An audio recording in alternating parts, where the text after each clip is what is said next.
Yeah. Amazina ni banyita Chemeza John. Ni nkuru mu Kabara Kedi. So okukinga okwitu. So nanye tukwankoraje. Ni umurimo kito ka karimo kito ko kureba nyonjo mwetici. So abetici bagenzi banje nitureba ngo rizobe imbere yagira ki imbere yatukarubiriza. So tukwabaje. So nga government no binakagambwa. Aba maduka kinda kibari ko complain ngaho bashango batwanguizo nicyo bashango tubeho. Kunga bajangwe imbere ya argument tibirabonera mazima. Nichecho mazima.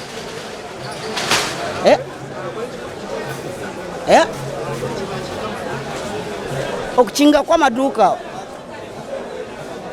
rent amwe nagundi za nangeje zimbazo kushanga umuntu oyetikire nibakwemereza nibakwenda ho receipt iwo wenka nejo yegwire iwo mugiga nawe yabikwato kamituka bimanya kandi ocanga nibakuturukunya munonga ejo kintu ko box yo muntu yabura bine kwata ko mushuma kandi otagize ki utari mushumo dine kandi ko gizireke kona kuri no yeyi ya wenka simwana wambe boxing agiye guratiru yakankwata atinyoni zagiye ngai sejo kintu nakiba kitwanguize mu mazima government mwebare munonga amazina nasika ndobozi bampita Jacob ngandi banene mu kikubo embera yokubanti abasubuzi tebaguddewo bambi gundi tunyegerezebwa kuba nange ndi musubuzi wa neno nsubuza solo tape kati umuntu okugamba ati ayagala akapola kasifuresi ngate wana mu kikubo ebintu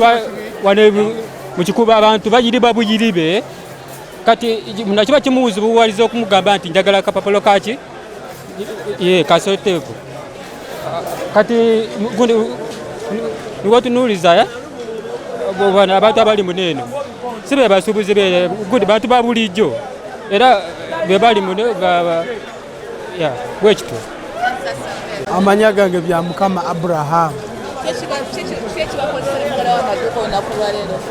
emisoro mingi batugereke emisoro mingi tebagala tuuliza kye tubagamba omusubuzi nyinza kuba nyine mali yange abukadde 5 bagala obukadde 2 ate n'emisoro gy'ebizimbe najyo mingi Land Road batugobe ekya neggulu yora ino tusalira ku misoro tusobole gisasula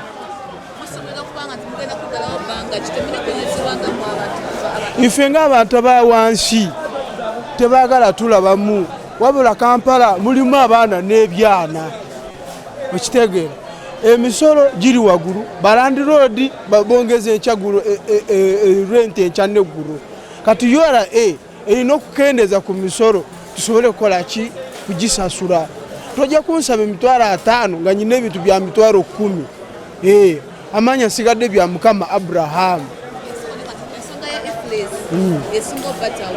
yes ensonga esinga tutawanya misoro ekyokubiri Land Road tebagala tuwuliriza nyinza kuba nyina ebintu bya $10,000 nga Land Road amanje emyezi 15 nga buli mwezi sasule $5,000 sibwe bukadde 2 ekiddako Land Road ajawamba bintu byange angobe mu nyumba kati ekyokubiri yora ewe nayongeza emisoro netugana ogisasula ekiddako bajja kuwamba mali yange awe nkomye amanya sigadde bya Mukama Abraham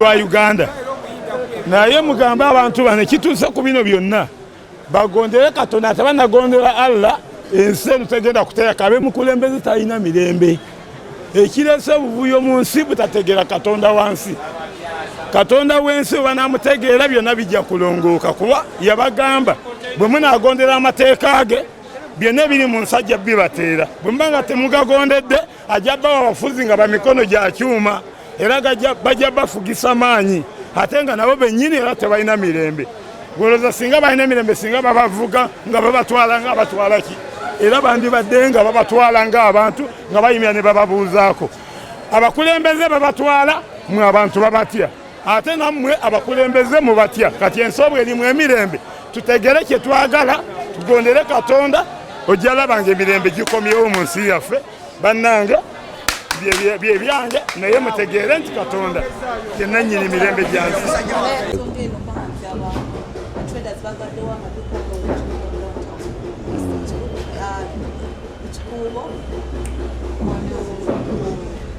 Tomboza kikuba ate onavaayo baguddewo kati nze njaba balansingira temufaayo muteekeyo kamera.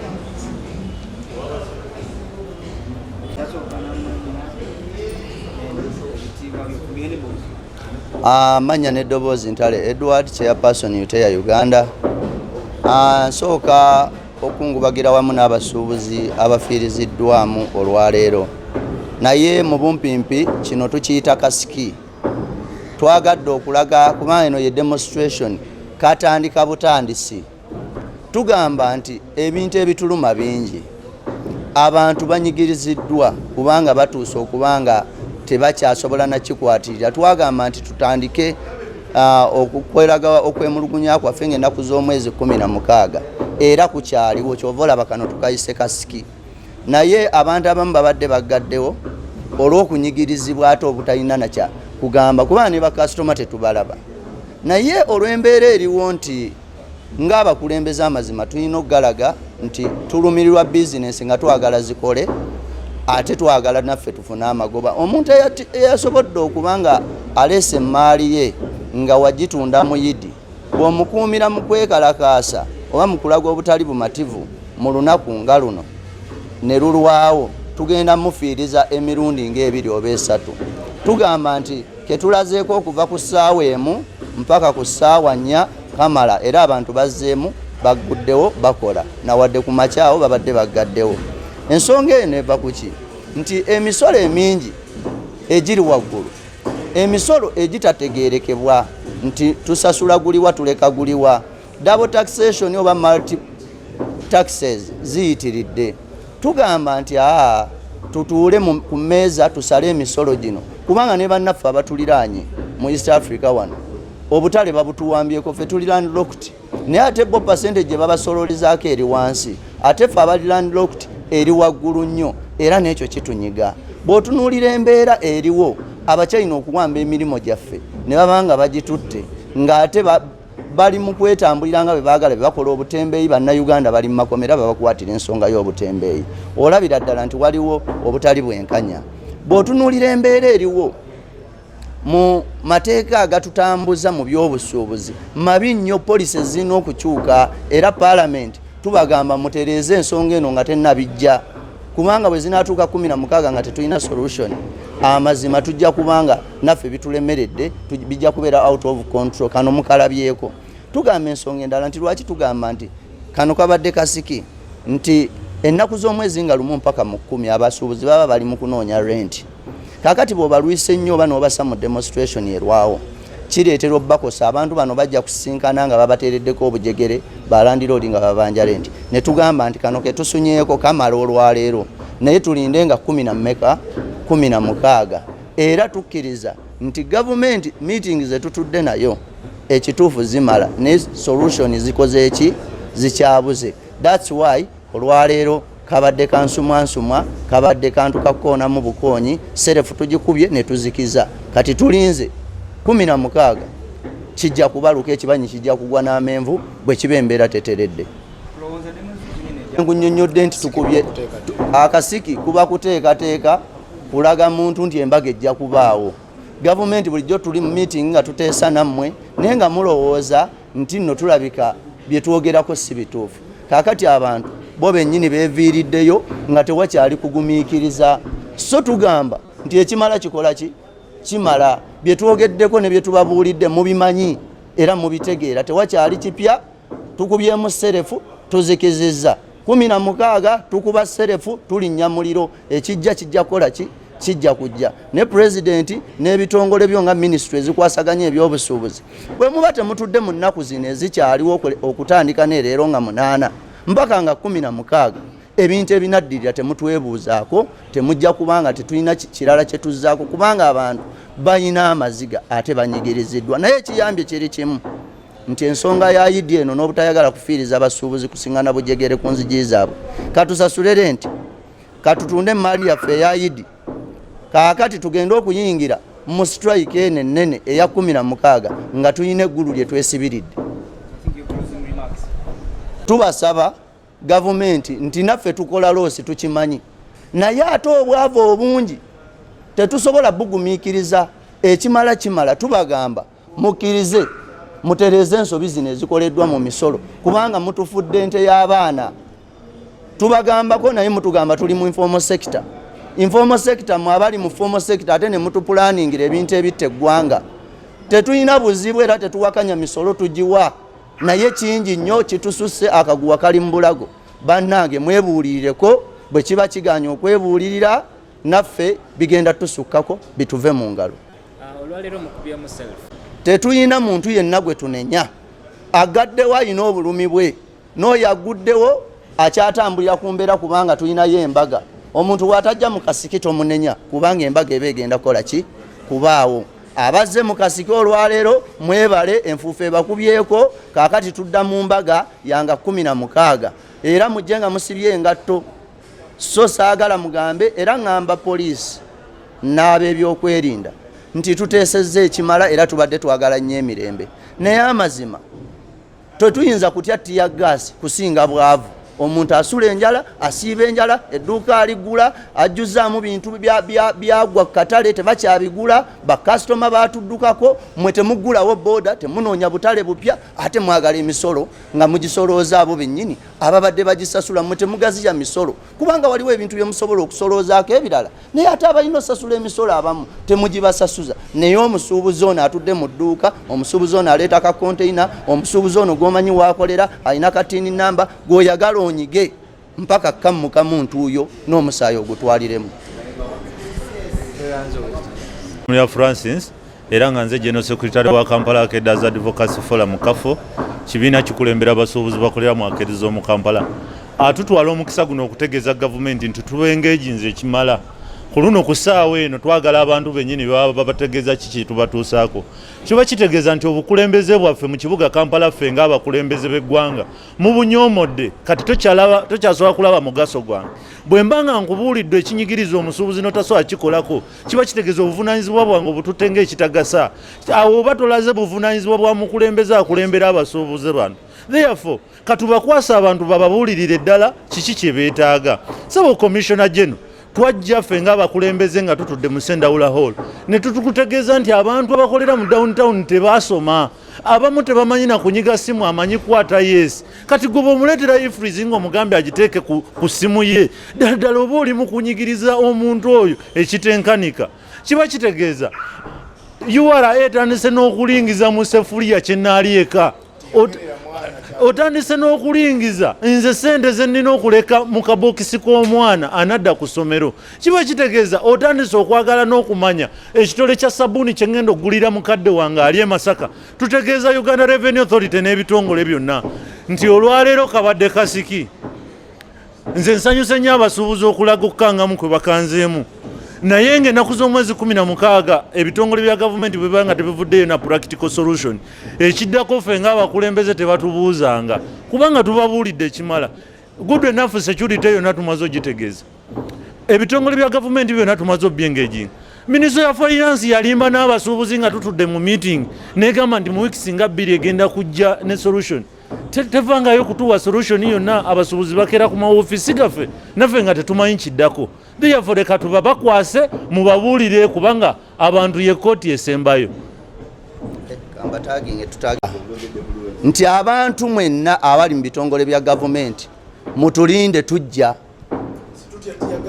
Mutulinde tujja kujja n'empapula zaffe, tujja kujja n'abantu baffe kubanga tukooye okwogera nammwe ne bagamba nti ate ffe twalidde ssente nga mwe abatuguliridde. Kino njagala mukiwulire. Tutuula nammwe ne tusiiba nammwe ne tuvaayo nga tetufunye ansa. Ministry ya Trade yeeyo yagwa tekyalina kyetuyamba, tukooyo gyogerako. Ministry ya Finance etupulaningira. Mulinga abagamba nti abantu okugaggawalira mu ggwanga lyabwe mubayinako ettima. Parliament ekola amateeka ng'ekwasaganya komiti ya Trade. Tubasaba ne Speaker owa Parliament tujja mu Parliament era ennaku tuzigenda zikutegeeza nga tuleeta petition zonna ze tuzze tukuwandiikira nga teziddibwamu. Prime Minister's Office Madamu Nabbanja mukyala Nabbanja tujjeewo tetugenda kutuula butuuzi mulowooze nino tugenda kwekalakaasa tutuule waka tujja ewammwe tubannyonnyola ensonga zino mutuwe ansa kubanga mugamba gavumenti eriwo ku lw'abantu naye abantu bemutawa ansa nga bebasasula emisolo bebazimba amalwaliro bebazimba enguudo bebazimba amasomero mulowooza bo bwe muba temubawuliriza mugenda bikola mutya. Enough is enough.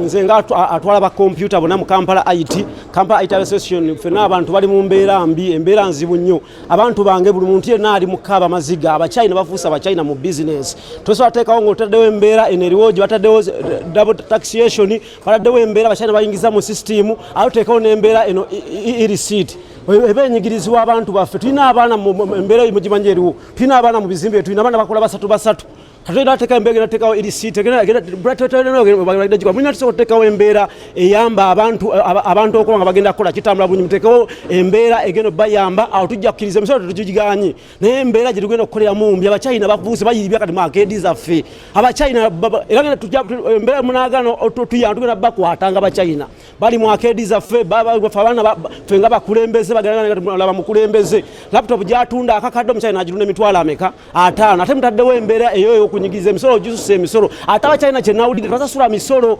katwagala embeera eyo ffe nga bakulembeze twabenga tutuula ne gavumenti wamu wane mu 7 kubanga embeera ndoza eremya abantu be badatu tutudde mu meeting nyingi nnyo okulanga embeera ntugikakanya naye embeera etuse weekola etya weekoma gafa bakulembeze tunateekawo embeera yonna okulaba nga tukola tutya tuddamu okutuula meeting endalirwa wekiba kiganye tugenda kweyongera mu maaso n'okukola kino okugala amaduuka gaffe tutuule wansi kubanga emisolo gyasobola mbeera tukola tuti embeera nzibu gye tukoleramu balamusizaako nnyo sigadde chairman Kampala IT wetyo balamusizaako baganda bange erinnya bampita Nkubi Kenneth chairman wa Kampala IT. Ndagire Muhammad media houses ezisinga zimmanyi ngenda kwogera olw'abantu balina okutegeera impact kyekitukola ki yekitegeeza okay badde nsaba nkwatse kono tono nnyo yes amanya nedobozi Kasirye Sendagire Muhammad agenda okwesimbawo kuba Lord Mayor bw'ekibuga Kampala.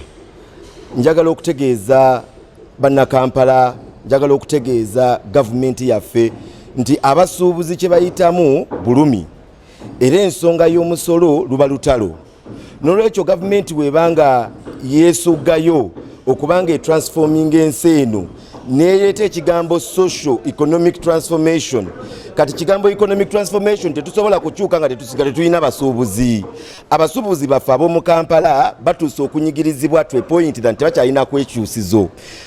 Bakansalas n'Abannayuganda abali eyo njagala okubazuukusa ku kiki kitegeeza. Ekyabasuubuzi okwekalakaasa olw'omusolo kiba kitegeeza gwe abadde asobola okugula essaati ey'emitwalo 2 oba togenda kugigula oba ogenda kutandika kugigula mitwalo 5 so weekubeekubemu gwali eyo ne gavumenti nayo nga weetunuulira tubeere nga tugirawo ddala nga tulwaningira ddala nga tugirawo ddala ensonga etawanya abasuubuzi ng'ensonga ya e-receipt ensonga etawanya era mbi nnyo sisi nnungi.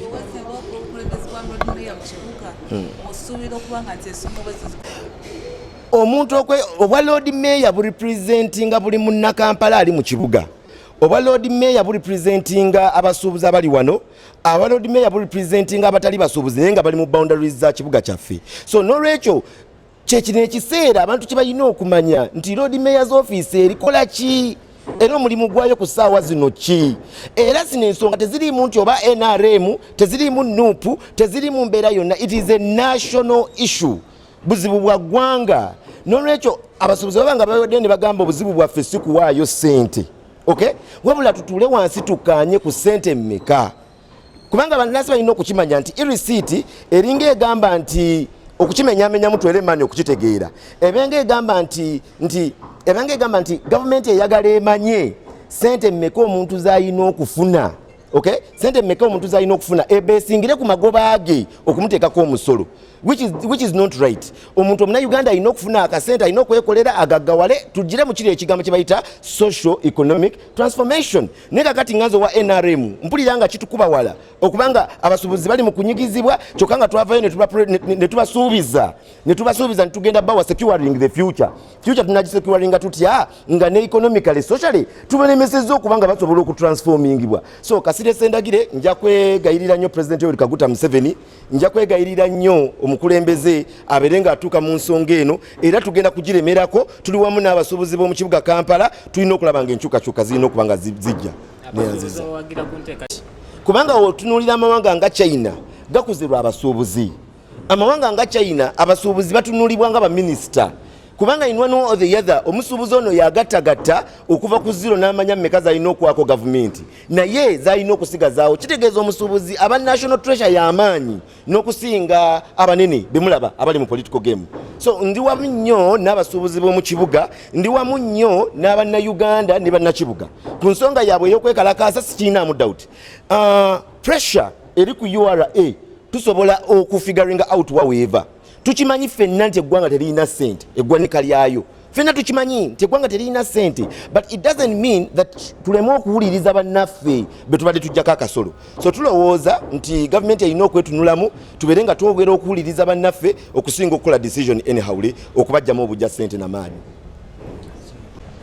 mu mbeera kana akaseera kwolaba eggwanga nga gwe ddala pulezidenti okimanyi lyasalibwako buki obuyambi olina kukwatagana naki n'abannansi era abasuubuzi abaliyimirizaawo nze mbadde nsaba ow'ekitiibwa pulezidenti sigenda nakudda mu baana ba prime minister lakini baani kuba byonna byonna twabituuka mudda tukooye ekimala kikola ki kimala wabula nkubiriza abasuubuzi bange bonna abasekita yange y'abamasimu olwaleero kabadde kasiki eri baganda baffe ab'engoye naye ng'ennaku z'omwezi 16 eggwanga lyonna buli musuubuzi wa ssimu oba si wa ssimu mbadde nkusaba tuggulawo bizinensi eyitibwa ey'essimu olwaleero twegayiridde abasuubuzi bannaffe ab'engoye ne baddirizaamu mu kasiki kube badde entandikwa tubeegayidde olwansonga nti tuli mu ssawumu eyalamanzaani tugenda mu yidi zeeni ne bannaffe abaleese engoye zaabwe amakanzu n'essaliya basobole okumala okubitunda tusobole naffe okumala okusasula lenti naye olubimaliriza bwe tuti pulezidenti kubuli amazima nze sikweka seetiiririra ebyo byakajanja nkulumirirwa watulwanira n'ogenda mu nsiko baanawalirira ddembe naye abaana abato essaawa yaliro okutandika otutulugunya bazzukulu bo buli nsonda ku nsonda irisiiti mbadde nsaba ow'ekitiibwa pulezidenti nga tetunnaba kutuuka ku lunaku lwa 16 otumiitinge mangu nnyo ojjewo emisolo egigulumingiddwawo egikosa bannansi kuba eggwanga kwe litambulira byebyo ebigambo byange nga chairman ow'abamasimu era nkomekereza ngamba nga 16 lwonna mu ggwanga abasuubuzi tulina okuggalawo